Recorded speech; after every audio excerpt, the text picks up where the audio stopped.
check before since we can't look at the Yes. beforehand? Yep. So let's just do a mic check quick. Yeah, Make sure we can hear us. What is going on, everybody? If you guys are new here while we're figuring out the making sure the audio is good, this is Heel Turns and High Spots. This is our AEW Rampage review, and yeah, we have a stacked show today. We got a lot of news, and it's gonna be a good show. Sorry. Did you look at it? Yep. So we're just listening for my voice. Yep, we're good. Cool. All right. Yeah. We definitely had matches on the show. That's all I'll really say about that. Yeah. Before we get into the news, guys, we'll do the news at the start of the show. Follow us on Twitter at HTurn and HSpots. You can follow my personal Twitter at Prodigy Freebird, and I believe Charlie's is CBelvo44 if I'm not mistaken. Yep, you nailed it. Perfect. And then so let's get into the news. So, oh wait, Charlie's news. Duh. Oh, I totally forgot. We gotta go over the Backlash. So Backlash happened yesterday. Wrestlemania Backlash. Don't know why they call it Wrestlemania Backlash, but that's beside the point. In the opening match, let's speak on that. Should we speak on it? Yeah, I'm sorry. This will get us demonetized, but we're not even monetized anyways. That name is dumb as fuck. Like, it is dumb as fuck. They just want to sell tickets. They're like. Dude, oh my god, they treat their fan bases like total idiots, bro. You know, we'll sell more tickets? You know, Brucey, I got an idea. Throw the word WrestleMania. I can see it now on the poster board. It's like, oh my god. That is exactly how it happened. Yes. 100%. And I don't know why, like, I wish they would bring back some of, like, the old pay-per-view names, like Armageddon and Yep. I'm trying to think what else. Armageddon for sure is like a big one to me. Judgment Day. Yep. Hear me out here. I mean, Backlash is a fine name and it makes sense, right? Just take the WrestleMania out. WrestleMania off of it. Yeah. Like, simple as that. We know what Backlash is in reference to. Like, we're not idiots. I'm sorry, man. No, I agree, Charlie. I agree. You're preaching to the choir, man. You're preaching to the choir. In the opener of Backlash, Cody Rhodes versus Seth Rollins. Cody Rhodes won. In the AJ Styles versus Edge. Edge put in a modified crossface sleeper hold for the win. And then there was a mysterious person at ringside that was turned out to be Rhea Ripley. So Rhea Ripley is turning heel and joining Edge's new stable, Judgment Day. And we had Charlotte Flair versus what? Yeah, good for her. She needs it. I'll kind of say something. I guess I could. It makes more sense to do it now. So. The thing with that is WWE, ever since they called up Rhea Ripley, they really haven't done anything with Rhea Ripley. So it's nice to see that Rhea Ripley is going to be getting some new direction here under Edge, and it's only going to help her character build. You know, I mean, we want Rhea Ripley to be that heel we remember from NXT, and I think this is like getting us one step closer to it. Yeah, sure. I'm never too familiar with their work. I truly haven't seen much of it, other than like her short stint in the Royal Rumble, which isn't much at all. But yeah good for her. 100% good for her. I know how WWE treats NXT call-ups, and I'm glad she's getting something to do. Yeah, I wouldn't be surprised if Edge had picked her, honestly, bro. I think he did. I think Edge. I would like to see maybe like Elias is not Elias anymore, but if Elias was still Elias, I would have liked to see Elias in this group. Okay, yeah, sure.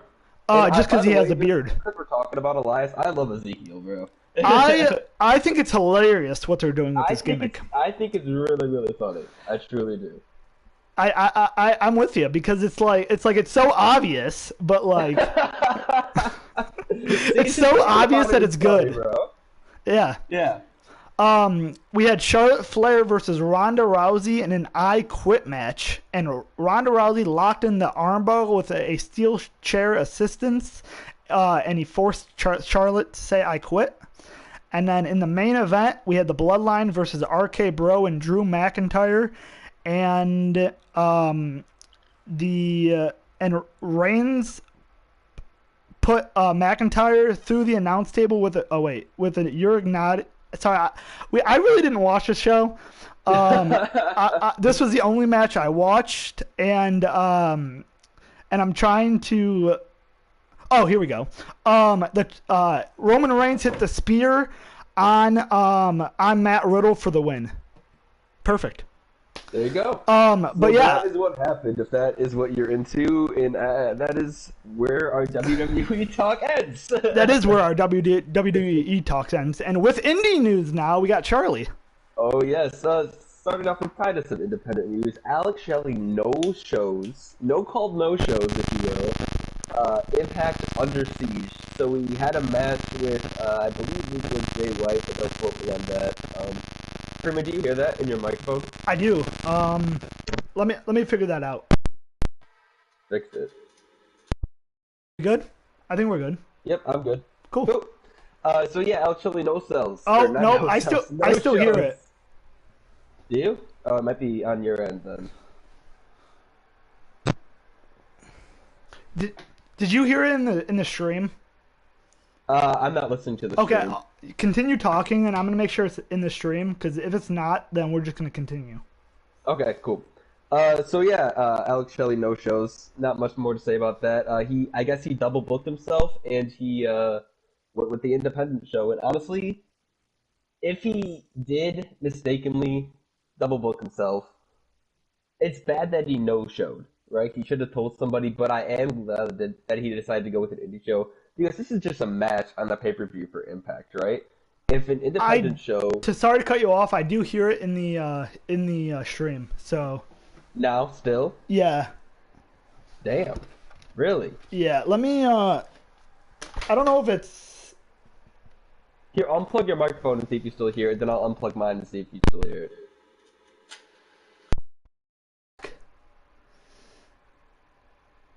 Hello?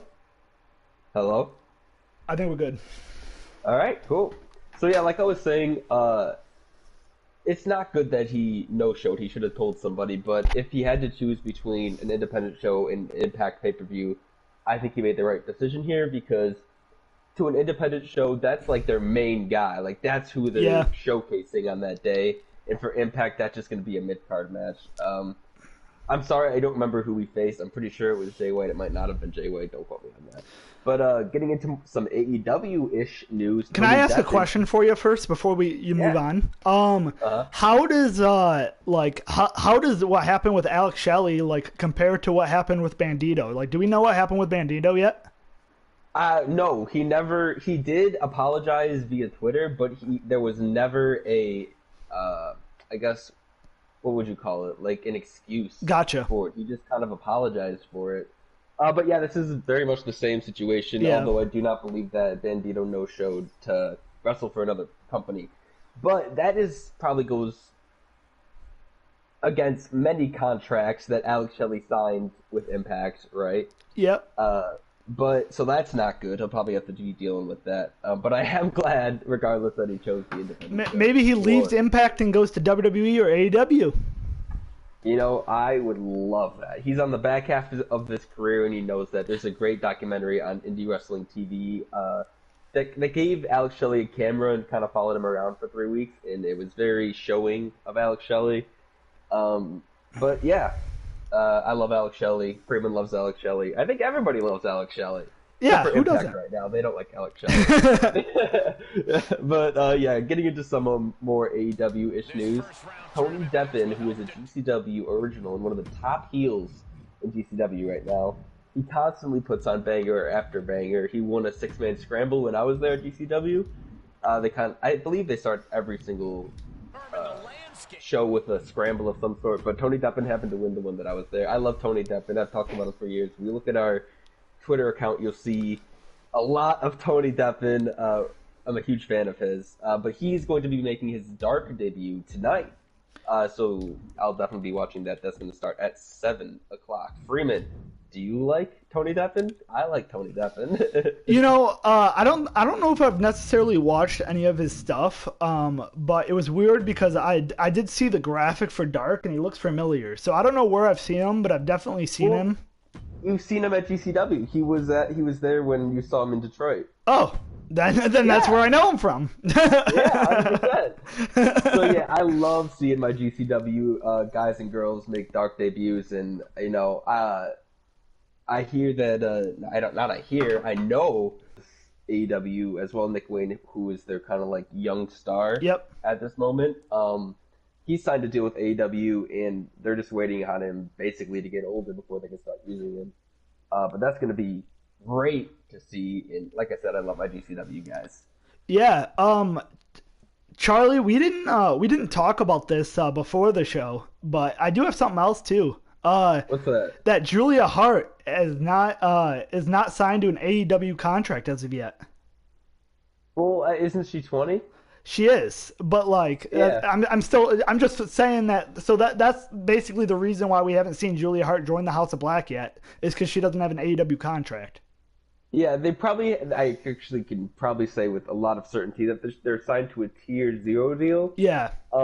Which is something that AEW does. I'm not too sure if WWE does it, but basically signs them for a cheaper price because either they have some wrong past or they're not 21 yet, basically, and they'll sign them to Tier 0s, or if they're independent workers that haven't really established themselves yet, but AEW for some reason likes them, they'll sign them to a Tier 0 deal, and they'll throw them on Dark for a few matches. That's gotcha. Kind of what they do. Yeah, but Julia Hart has been on television for a while, so I actually am kind of surprised by the fact that she hasn't signed. It must be the fact that she's 20. Yeah, I mean, because she's like not even wrestling. Like we haven't seen her wrestle, right? So no, we've definitely seen her wrestle. I meant to say like we haven't seen her wrestle like in the past like 6 months. No, she's had a few matches. Has she? I think she had an Owen Hart qualifier match, I believe. Oh. Yeah. I must have, I don't know. All these matches, we were talking about this a little before the show. All these matches and stuff are a little coming together for me. I have, but, I mean, that's just for the fact that we're watching a lot of great wrestling. Oh, yes. All the time. It's every single week. But yeah, just to finish out the news, the Briscoes captured the tag team belts at Impact Under Siege. And this makes them the only people to capture the Ring of Honor, Impact, and IWGP Tag Team titles. And I just want to say good for them. And I hope to everything that they get signed to AEW soon. Yeah, as far as I heard that the only reason that they weren't signed to AEW is because of one of the Briscoes, passed, and I know we talked about it. I can't really remember what episode we talked about it on, but we definitely talked about it. Probably our first episode, honestly. Yeah, it might have been. But yeah, I hope. I mean, they're amazing individuals. Do they still have the GCW Tag Team titles too? Yeah, they haven't lost those yet. Gotcha. So yeah, I mean, they're doing big things. They're incredible in the ring. My first match that I seen them was actually wrestling FTR at Supercard of Honor. So. Oh yeah, and that was a fantastic match and just a great induction to the Briscoes for sure. Yeah. What's up? No, I was just. Oh, okay. I thought I heard you say yo. Nope. Like something was bad. Nope. But yeah, that's it for news. Yeah, so let's get into the show here. And as we're doing that, we got the King of the Ring, the Owen Hart tournament. We got it playing out in WWE, so we're gonna be discussion Rampage as it's playing out. Is this the first match? I'm watching it now. This is the first match. I literally just started it because I didn't want to start it when we weren't talking about AEW news. There we go. So, makes sense. So in the first match here, we had Britt Baker and Jamie Hayter versus Ruby Soho and Toni Storm. And I do want to make a comment because at least they gave these girls entrances this week because usually they don't. Yeah. Usually the first match they just throw them out there. Yep. So that was a great thing to see. That they actually got entrances. because it makes them feel important. Yeah, I mean, I couldn't agree with you more. AEW has a loaded roster. This is not a secret. And they have loaded shows consistently every single week. So sometimes they do just gotta force them out there. But it is good when they pace the show well enough that every single person can have an entrance. Yeah. I mean, and you know, I mean, I feel like they shouldn't make more of an importance in doing it, is because, like, the entrance is such an easy thing, but it's so pivotal to a superstar. And it's so easy to get somebody over with. It is. Like House of Black, bro. I'm a huge House of Black. Half of that is because fucking I love their entrance. Yeah, exactly. So Tony Storm and Jamie Hayter start in the ring, and literally they start as soon as the bell rings. They don't waste any time. They tie up. Jamie hits a shoulder tackle to Storm. Tony shoulder tackles Jamie, and then tags in Ruby. Hayter picks up Ruby, brings her to the corner so she can tag in Brit. Brit hits a sling blade for a 2 count on Ruby. Soho rolls up Brit for a 2 count. Storm tags herself in, takes it to Brit in the corner. Brit counters Storm, sending Storm face first into the turnbuckle. Then they cut to commercial. After the break, Jamie throws Tony in the corner. Tony suplexes Jamie Hayter, and both make a tag. Soho knees Brit.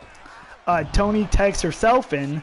Meanwhile, Soho drives Brit face into the turnbuckle, and Tony hits a hip attack to Britt Baker. Jamie hits Soho with a backbreaker. Tony hits Brit with a water wheel drop on Hayter, and I didn't even know that a water wheel was a move until Excalibur said something. And you know, that happens every week for me, man. It does. I feel like he makes this shit up. I feel like, I mean, come on, the water wheel. Carrying on here, Brit hit a air raid crash on Tony Storm. Tony hits a German suplex on Brit. Rebel distracts the ref while Brit gouges Tony's eyes. Brit hits the butterfly suplex on Tony, and then Jamie Hayter hits a nasty lariat on Tony. Brit hits a curb stomp and pins Tony, but Soho drives Hayter into Brit to break up the pin.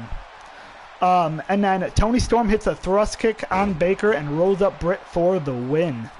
You know, my first comment that I want to say is I really didn't like the ending to this. I do like how it does keep both. It kind of does keep everybody involved looking strong.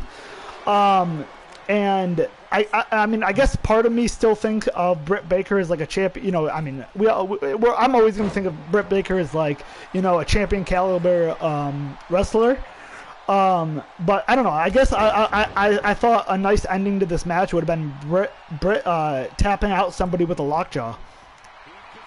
No, I didn't. I don't like this match, and I didn't like this ending because, like you said, it protects everybody, but you know who it doesn't protect? Tony Storm. Tony Storm for putting on that crappy roll-up pin on Britt Baker, and Britt Baker for having to sell that terrible roll-up excuse of a roll-up. Absolutely horrid excuse for a roll-up, and I don't know why this is such a simple concept. Make the roll-up look believable. When you have... You know what made Triple H so great, in my opinion? It wasn't the pedigree, it wasn't his promo ability. It was the fact that when he pinned somebody, he hooked the leg, he pinned their left arm down on the mat, and he put his side of his body over across his opponent's shoulders.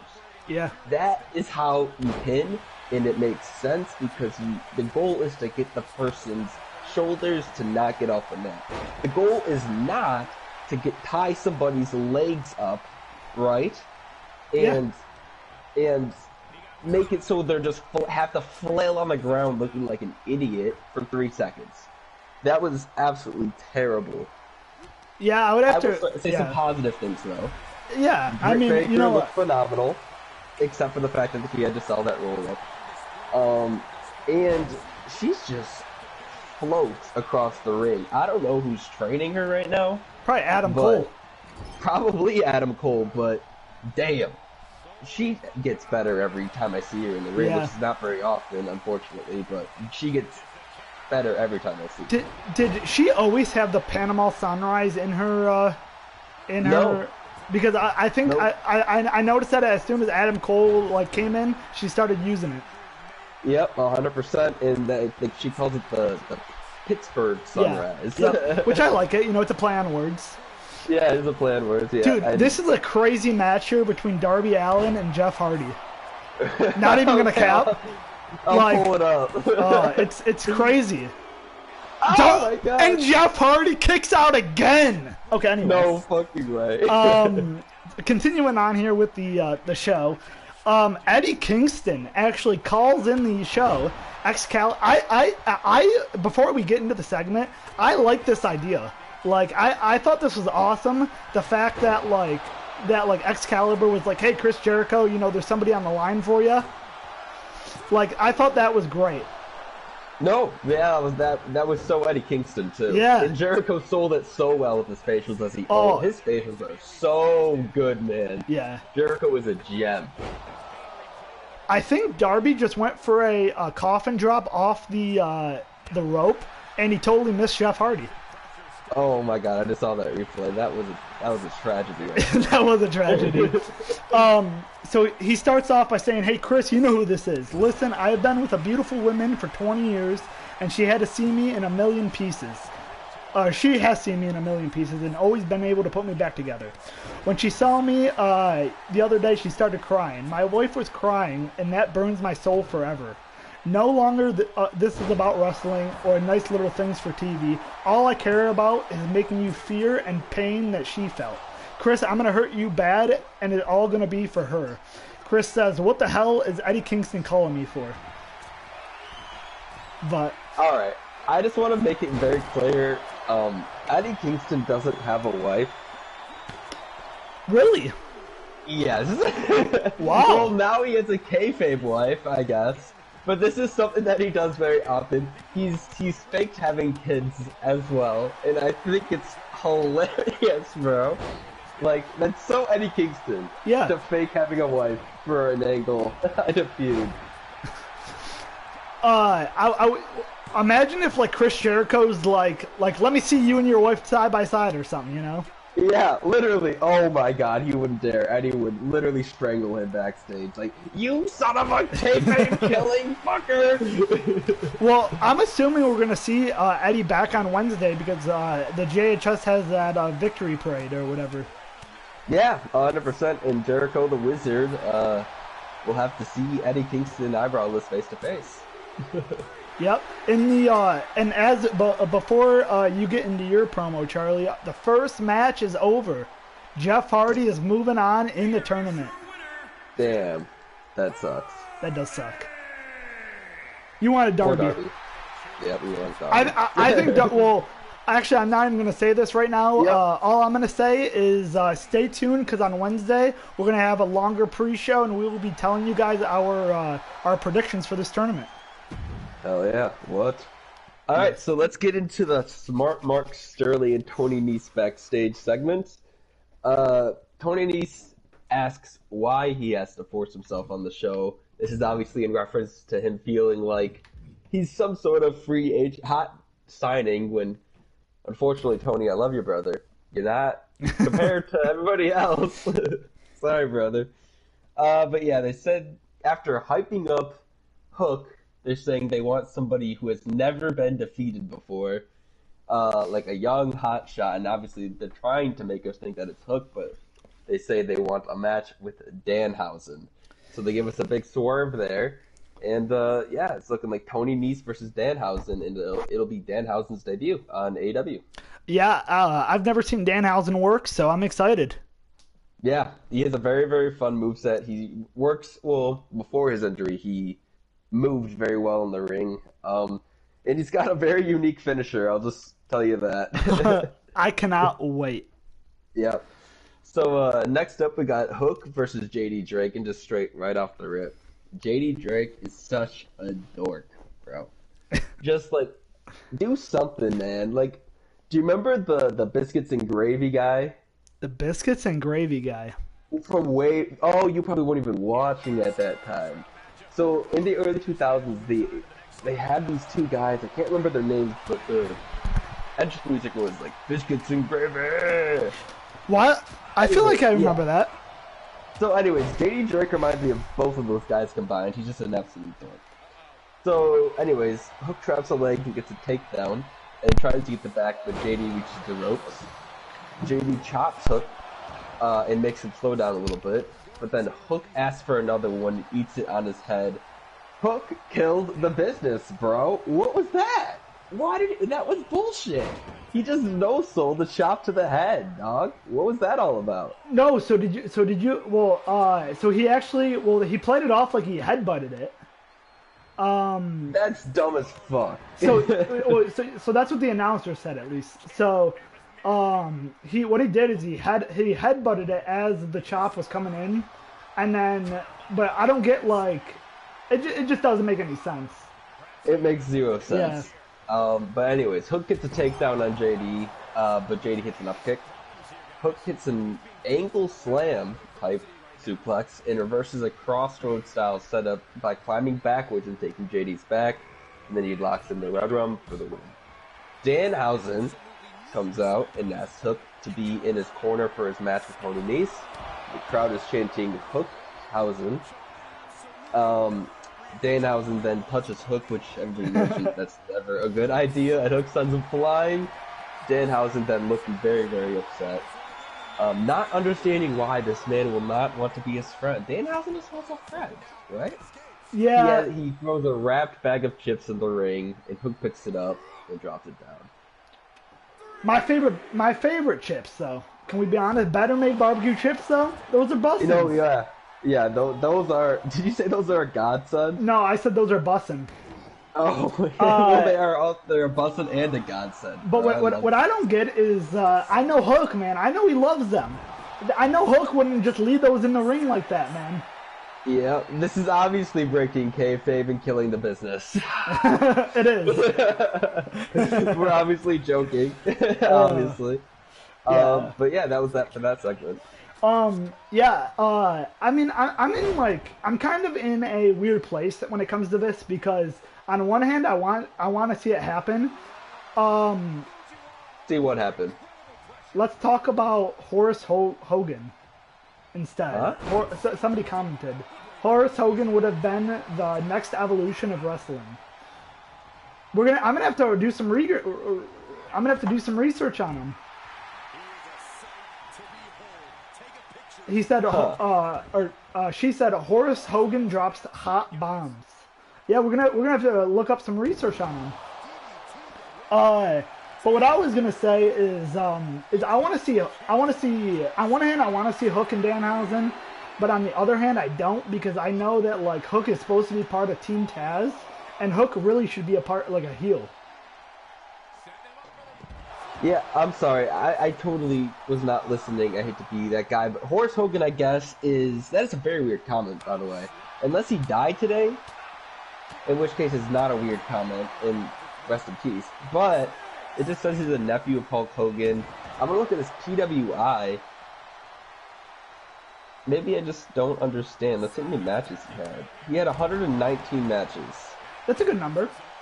Yeah, he worked with WWE, WCW, HWA. Interesting. Wow. Interesting. I didn't even know Hulk Hogan had like anyone like a nephew or a niece that was into wrestling. Yeah. I guess. Okay, shout out to Horace Hogan. You're right. All I was saying, Charlie, was that on one hand I want Hook and Danhausen to be together just because I think it'd be cool, but on the other hand is I don't like it because I know Hook really should be a heel in Taz's Team Taz, and I think Danhausen should be a face. Like I think they should be in two separate things in life. No, yeah, they better get together at this point because they can't book that match, man. They just can't. That's burying Danhausen, and he hasn't even had a match yet. Yeah. because Hook definitely goes over 100%. I was gonna say this in the first match, Charlie, and I didn't. I'm a firm believer in if there's no good winner, you shouldn't have booked the match. No, yeah, 100%. Which is why I think they're eventually gonna do some crowd pleasing and get these two together 100%. I'm sorry I keep saying 100%. I don't know why that's in me today. But yeah, that they have to get them together at this point. Yeah. Adam Cole moves on, Charlie, against Dax Hardwood. Wow. Not even a scratch on him. We should have did this for the pre-show.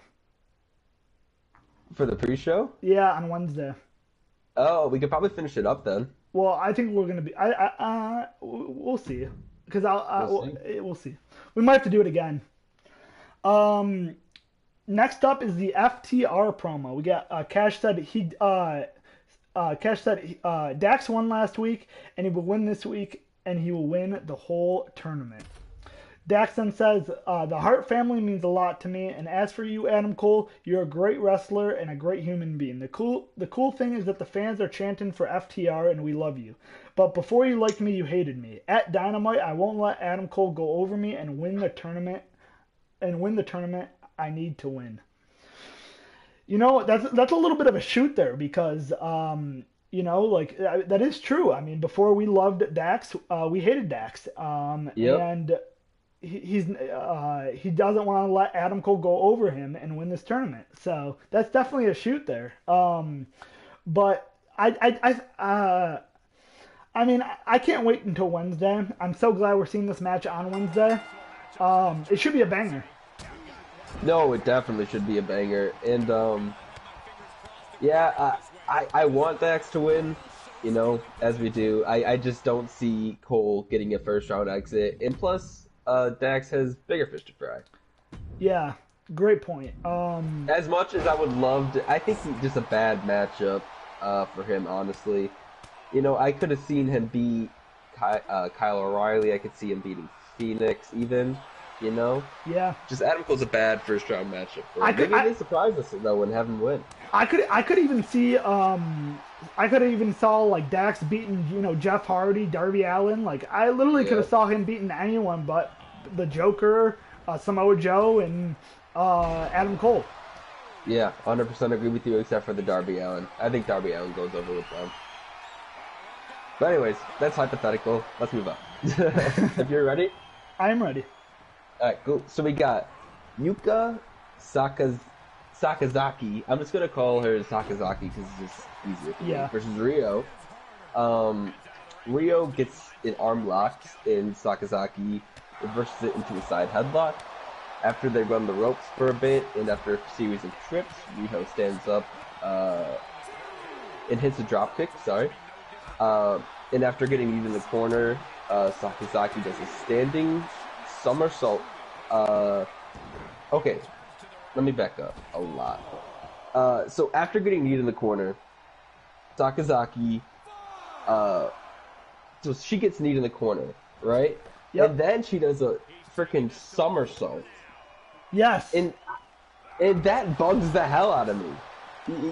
Is this ringing a bell? Are you talking about when she was on the top rope and she did a somersault like over Riho? I think that's later in the match. I'm talking about when she got kneed in the corner and then did a somersault. Like, she just completely no-sold Riho's moves. And I think I'm going to be joshing on her simply because I think the Joshi style, which is what she comes from, same thing as Rio, that's like the women wrestling in Japan. Yeah. I just don't think I like that style, to be completely honest. I don't know. I just couldn't get in with it. There's a lot of no-selling.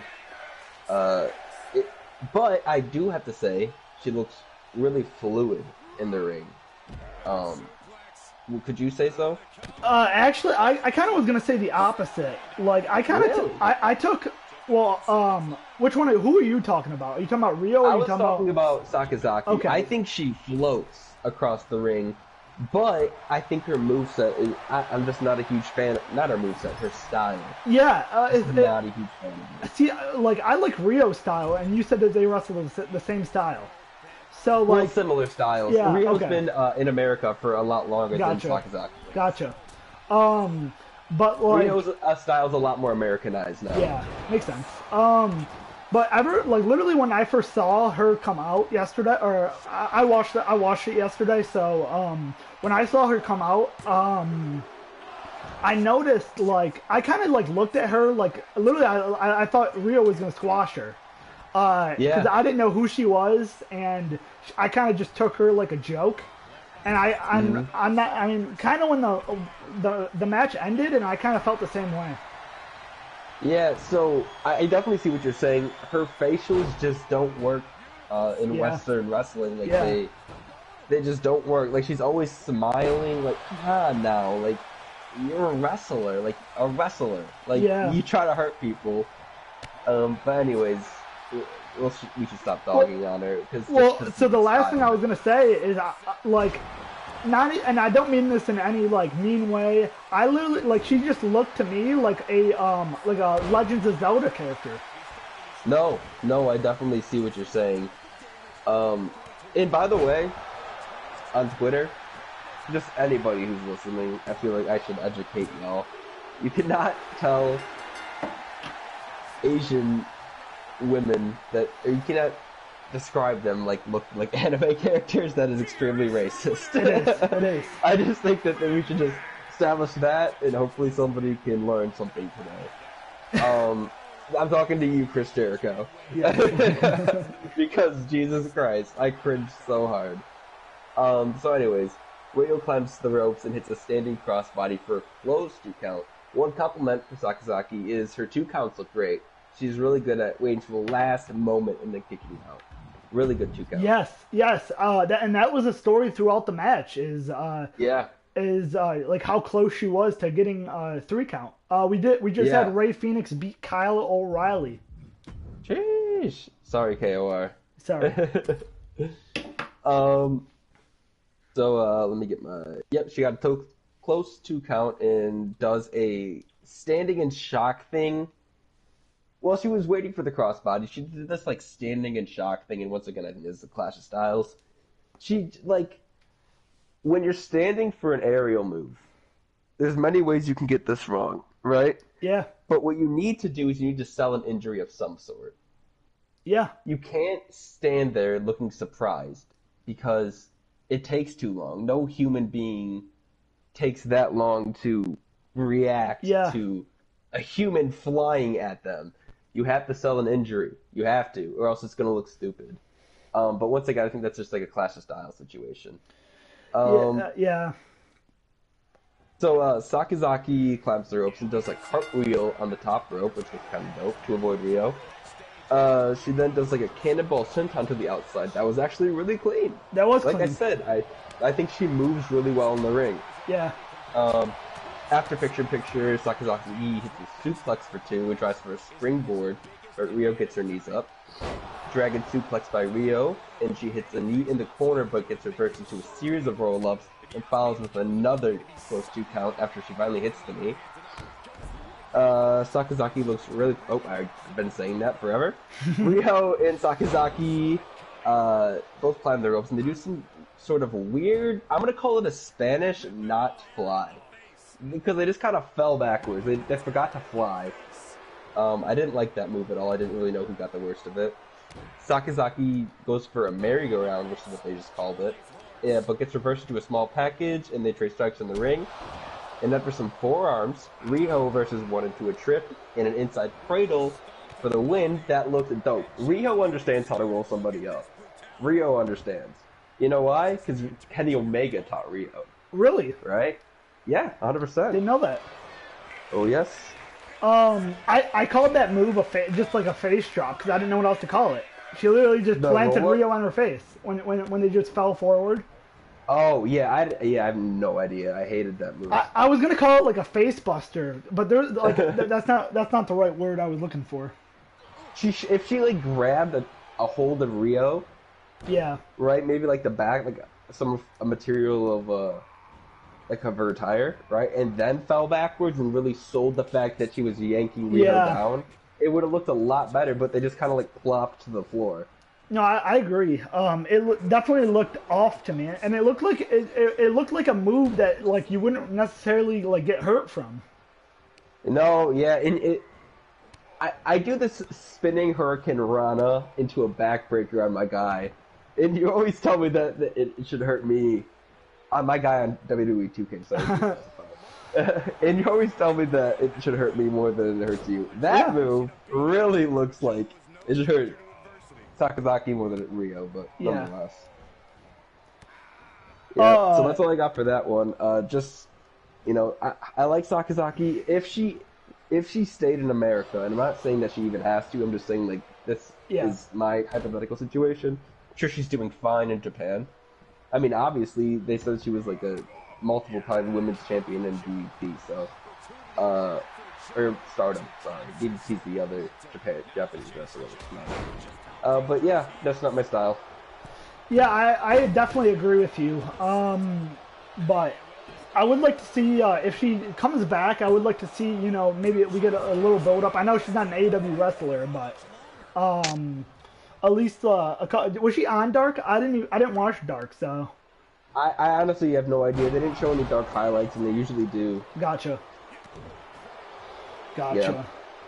But if she, I'm sorry, I didn't even finish my statement. If she did stay in America, not saying she has to, for like even 6 to 12 months, I feel like I would become a huge fan of her. Because she would understand the American style, but obviously she doesn't want to, she doesn't need to, 100%. Yeah, I mean, we're obviously not gonna, you know, tell somebody how, like, if they should move or not. So yeah, we're not gonna tell somebody how to wrestle, but when you come to America and you have American people judge your wrestling, you gotta be able to receive some criticism because it's just not our style. No. We're not used to it. Yeah, I agree. I'm ready to move on. Yeah, me too. Sorry about my spiel, but I just had to get out in a 100% not racist way, because a lot of people on Twitter are very racist towards these Japanese women wrestlers. Yes. But yes, just want to make this very clear. Charlie, if you look at the mat of what's going on in the ring in our stream right now, like, you can see the inconsistencies with our logo. Can you? Yeah, like it's so easy for me to notice because it just looks horrible. Yeah, but it does. He really did not spend that much time on it. That's besides the point. Yes. I don't have written down who is doing the Shawn Spears segment and who's doing the American Top Team segment. I think I'm doing Top Team. You actually have it reversed. But if you wanted me to do the Shawn Spears segment, I can. It doesn't matter. You can do it. Cool. All right. So Shawn Spears is backstage in the like warehouse room of the stadium. Where he's just surrounded by chairs. Just makes sense because he's the chairman. And he says the bigger they are, the harder they fall. And he says that Wardlow has a false sense of invincibility. There we go. But even Superman had kryptonite. And he also says that he aligns himself not with the person with the deepest pockets, but as the darkest intentions. And then he tells Wardlow, here comes kryptonite. I personally thought this was a stellar promo. I love Shawn Spears' promo abilities. I love his entrance, which we just previously talked about is a huge part of what makes a wrestler, you know, over. But yeah, I'm a huge Spears fan. Yeah, no, I agree. And like me and you were already excited for this contract signing, you know, on Wednesday when they announced it, and this just makes me more excited for it. Yeah, I agree with you tenfold. I do want to mention that the Joker beat Samoa Joe, so he is moving on. So we got Jeff Hardy versus Adam Cole versus Rey Fenix and the Joker in the second round. But yeah, I mean, overall, I thought it was a good promo, fine promo. But I mean, I obviously I want to know what's going to happen on Wednesday, because we know that we know that we know that MJF is going to be cheered. So, like, what's going to happen with Wardlow? Sorry, say that one more time. We know that MJF's going to be cheered, so I'm just wondering how that plays in next week. Do we even see MJF get cheered? Because I think like Wardlow is I mean, he's over. So, like, I wonder if there's almost going to be a reverse dynamic in that arena with the fans, but I don't know. I mean, that's going to, obviously we won't know until Wednesday. Yeah, I 100% expect Wardlow to get booed out of the building. I do too. And I 100% Wardlow I can see him getting booed so hard. And if they're not initially, MJF will make him start booing them. I agree. Yeah. They're definitely going to have him be like a... they're just going to... I mean, all you got to do is have him go out there and be like a face, you know? Yeah, or just even have MJF go up first and be like, when Wardlow comes out, I want you to boo harder than you've ever booed before. You know, and they'll do it. Yeah, true. Mm-hmm. So moving on, next up we got the America Top Team promo. Dan Lambert says, I'm not looking for a hometown pop, but I am from Baltimore, and he pulls out a Baltimore Orioles t-shirt on. I like that. Nice little touch. Coming back in the AEW ring makes me sick to my stomach, because just like AEW ruins wrestling, you guys have ruined this great city. And to top it all off, I went for a crab cakes yesterday, and they were disgusting. It's time I tell people that I'm from Miami. Ethan Page says, as much as I want to get my hands on Sammy, Dan asked me how does it feel knowing that Sammy is sticking his tongue in Ty Conti's mouth when my daughter is watching. And that's professional wrestling. The mixed tag match is off. Frankie Kazarian walks out. Says, you both have stupid vlogs. Come to think of it, it doesn't get more overbearing or annoying than Dan Lambert. I don't care about Squirp. I don't care about you guys, and Squirp, I always have believed in you. Been your biggest ally. Give me a shot at your TNT championship. Scorpio says, I told you guys things would be a little different. Being a fighting champion, the days of the title getting passed around more than Ty Conti's backstage is over. Dan Lambert says that title needs to go back in the case where it belongs. And Frankie, I gave you my word, next week you got your shot. I have a couple things to say about this promo, actually. Number one, I like the fact that Scorpio Sky is making Dan Lambert put that title back in its case, where it should have been all along. I like that. I like the fact that the days of the title getting passed around is definitely a shoot, because it keeps going back and forth. It's definitely a shoot. Except the Ty Conti part. Yeah. Probably not the Ty. Probably not the Ty Conti. No, the Ty Conti part is not. And I wasn't saying that. I know, but I'm saying it jokingly. I'm just saying it's. The only thing I can say is it's probably not true. I'm not gonna say it's not true, because you never know. Yep. But yeah, it's great that Scorpio Sky is being that face still and giving Frankie this title shot. Yeah, 100%. And it kind of makes a weird dynamic for American Top Team. It does. Can't lie. But Dan Lambert being like an overbearing, the heel, person, and Scorp kind of going with this tweener role, But hopefully they figure it out, and I think that Frankie Kazarian is a pretty good babyface to make Scorp look like a really heelish heel. Yeah, I was under the assumption, actually, that they were just going to switch him back to a heel after the Sammy Guevara stuff, but it doesn't seem like that, especially with Scorpio Sky, pulling out these face stuff to, using face tactics in his promos and stuff. So I definitely don't think that that's going to happen anymore. Yeah, I personally, I truly don't even know what to expect with Scorp. Although I am excited, Yeah. Hopefully they have a plan. Jim Cornette doesn't think they have a plan, but I think they probably do have a plan. Jim Cornette is just like the shit on everybody, let's be honest. Jim Cornette is amazing. I always listen to him at work. Do you? Yeah.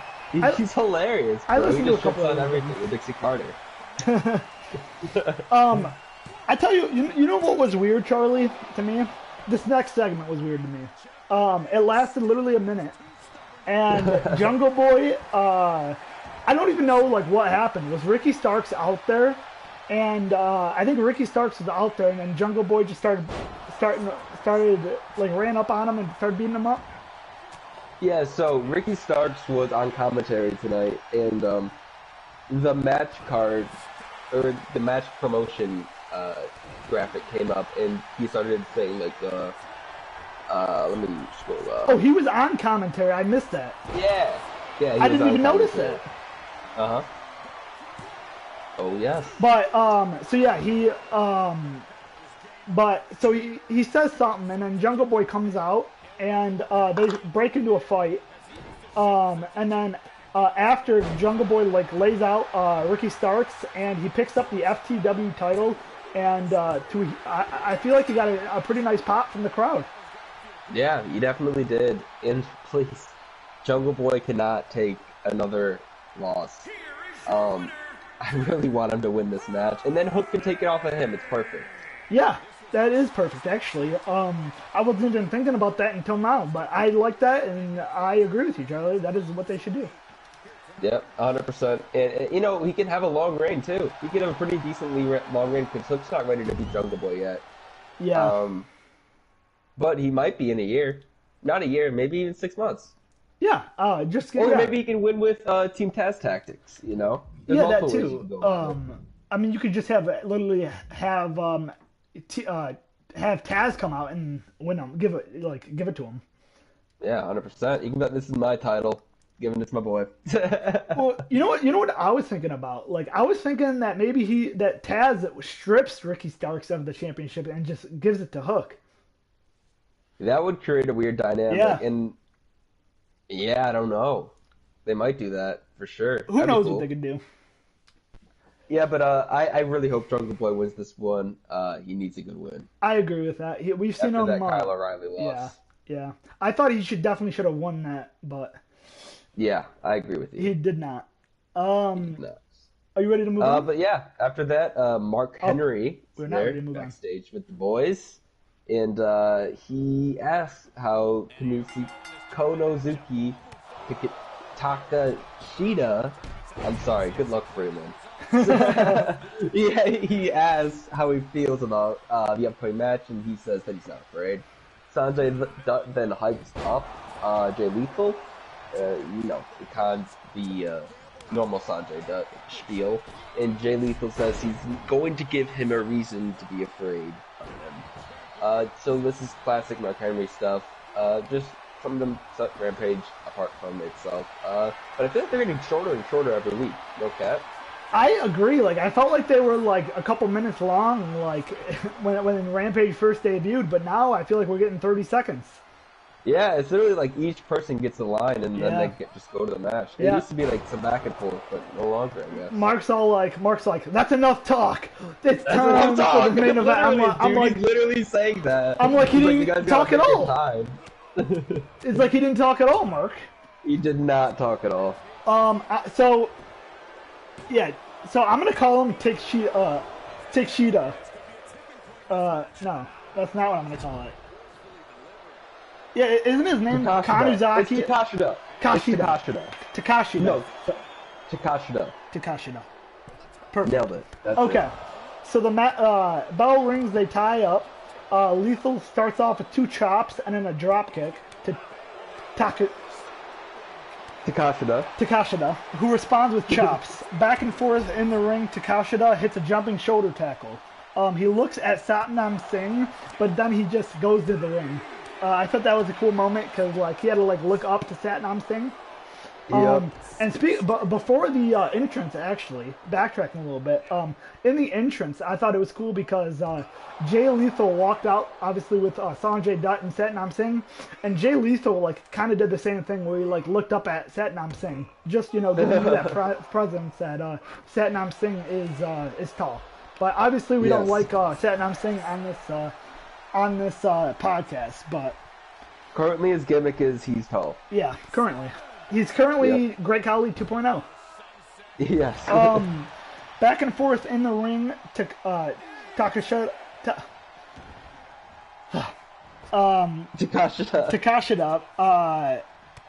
I'm sorry. I didn't even. You know what the funny part is, Charlie? Is I already said that. There you go. So he looks at Satnam as I said that. He goes into the ring. Lethal then hits Lethal sends him outside, and then Lethal hits a tope suicida on Takashita, and then we cut to a commercial. After the break, Lethal hits a massive clothesline from the top rope, and Takashita hit a massive clothesline off the top rope, and then pins Lethal for a 2 count. Takashita hit a brainbuster for another 2 count.